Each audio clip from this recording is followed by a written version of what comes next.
Bollywood star hero Ranveer Singh ప్రధాన పాత్రలో నటించిన ధురంధర్ చిత్రం అసాధారణ విజయంతో దూసుకుపోతోంది. విడుదలైన నాటి నుండి కలెక్షన్ల వర్షం కురిపిస్తూ తాజాగా 1000 కోట్ల క్లబ్లో అడుగుపెట్టి సరికొత్త చరిత్ర సృష్టించింది.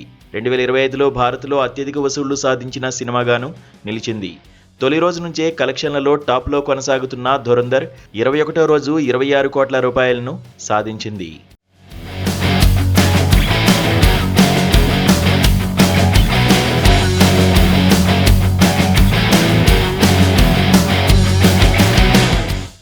డిసెంబర్ 5వ తేదీన విడుదలైన ఈ చిత్రం ప్రపంచవ్యాప్తంగా ఇప్పటివరకు 1006 కోట్ల రూపాయలు వసూలు చేసింది. 21వ రోజు కూడా ప్రపంచవ్యాప్తంగా 4753 థియేటర్లలో విజయవంతంగా రన్ అవుతోంది. ఇక భారత్లో 668 కోట్ల రూపాయలు వసూళ్లు చేసినట్లు సినీ వర్గాలు చెబుతున్నాయి. దీంతో ఈ చిత్రం బాక్సాఫీసు వద్ద గతంలో ఉన్న భారీ రికార్డులను తిరగరాసింది. స్త్రీ 2 598 కోట్లు, చావా 601 కోట్ల రూపాయలను బీట్ చేసి టాప్ 1లోకి వచ్చేసింది. ఇక బాలీవుడ్ నుంచి 1000 కోట్ల రూపాయల క్లబ్లో దంగల్, జవాన్, పఠాన్ సినిమాలు ఉండగా ఇప్పుడు వాటి చెంతకు ధురంధర్ చేరింది. టాలీవుడ్ కౌంట్తో సమం కూడా చేసింది.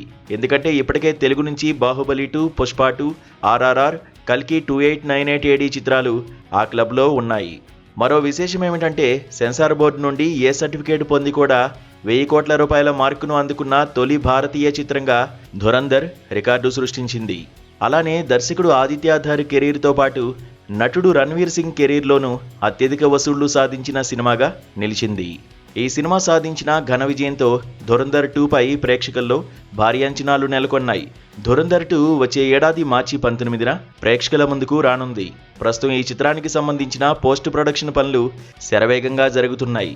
హిందీతో పాటు దక్షిణాది భాషల్లోనూ ఈ సీక్వెల్ను భారీ స్థాయిలో విడుదల చేసేందుకు నిర్మాతలు ప్లాన్ చేస్తున్నారు.